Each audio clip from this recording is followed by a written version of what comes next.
दोस्तों आज इसमें आपको बताने वाला हूँ 5 ऐसे इंसानों के बारे में जिनके शारीरिक बदलाव को देखकर आप सभी के होश उड़ जाएंगे, क्योंकि यह पृथ्वी पर मौजूद बाकी लोगों से बेहद अलग और विचित्र हैं। लेकिन इसके बावजूद इन्होंने कायर लोगों का सामना किया और अब वे अपनी जिंदगी खुशी खुशी बिता रहे हैं। तो मैं हूँ आपका दोस्त और बताने वाला हूँ आपको 5 बेहद ही विचित्र इंसानों के बारे में। नंबर 5, नोबाल। डॉक्टरों ने इस बच्चे के बारे में कभी नहीं सोचा था कि यह जीवित रह पाएगा, क्योंकि जब ये पैदा हुआ था तो इसका 98% दिमाग नहीं था। इतना ही नहीं, उसके स्पाइनल कॉर्ड में भी तकलीफ थी, लेकिन नूह के पेरेंट्स को यकीन था कि उसे कुछ नहीं होगा। शायद यही वजह थी कि कई सर्जरी करने के बाद भी नोवा जीवित रहा और उसके माता पिता पूरा दिन अपने बच्चे के साथ गुजार दिया करते थे। नूह का ब्रेन डिवेलप करने के लिए वे उसे हमेशा कुछ न कुछ सिखाया करते थे और उसके बाद जो होने लगा वह किसी चमत्कार से कम नहीं था, क्योंकि नोआ का दिमाग खुद ब खुद बढ़ने लगा और 5 साल की उम्र तक उसका 20% दिमाग ही बाकी बच्चों से छोटा रह गया था और अब वह काफी हेल्थी हो चुका था।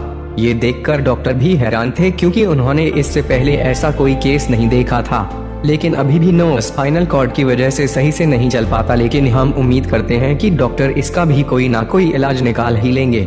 नंबर 4, आइडेन गोडाय। 9 महीने की प्रेगनेंसी के दौरान आइडेन को गर्भ में कुछ जेनेटिक डिसऑर्डर हो गए थे, जिस वजह से उसका सीधा पैर मुड़ गया था। 12 मई 2010 को आइडेन का जन्म हुआ और जन्म से ही उसका सीधा पैर मुड़ा हुआ है।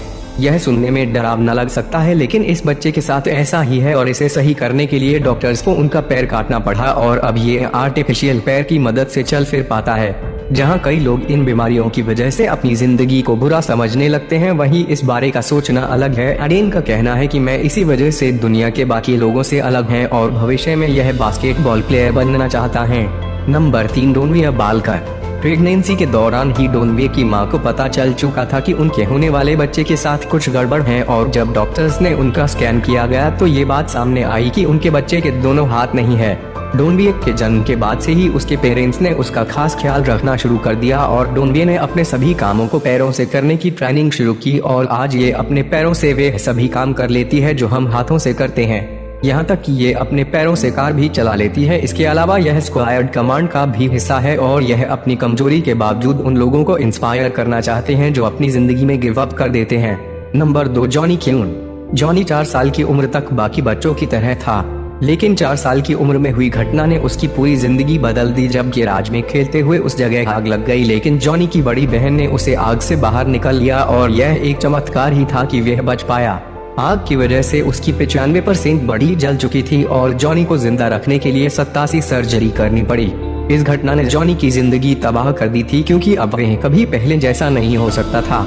जॉनी को उसके शरीर की वजह से कई लोग चिढ़ाने लगे थे और वो सोचता था कि मैं मर क्यों नहीं गया, लेकिन इस कहानी की हैप्पी एंडिंग हुई, क्योंकि उसने अपने शरीर को स्वीकार कर लिया था और अब जवानी 20 साल का है और वह समझ चुका है कि कोई चाहे कुछ भी बोले, वह जैसा है वैसा ही अच्छा है। दोस्तों इसीलिए किसी को भी उसके रंग रूप की वजह से बुरा न बोले, क्योंकि कई बार ये बातें ही उनकी मौत का कारण बन जाती हैं। नंबर 1 के लिए अनकार्टर सुरेश। आपको बहुत कम ही लोग दुनिया में मिलेंगे जो ऐसे हैं। इनका केवल सिर अलग अलग है और बाकी का शरीर आपस में जुड़ा हुआ है। ज्यादातर ऐसे मामलों में बच्चे जी नहीं पाते और उनकी समय से पहले ही मृत्यु हो जाती है, लेकिन के लिए अनकार्टर सुरेश किस्मत को हराते हुए अभी भी जीवित हैं और इनके पेरेंट्स इनका खूब ख्याल रखते हैं और उनका मानना है कि एक दिन ऐसा जरूर आएगा जब इसका भी इलाज खोज लिया जाएगा और ये सर्जरी से अलग हो जाएगी। अभी ये दोनों केवल एक ही शरीर के सहारे जिंदगी हैं और हम भी यही उम्मीद करते हैं कि काश ऐसा जल्दी हो। Tell me pretty lies, look me in the face, tell me that you love me.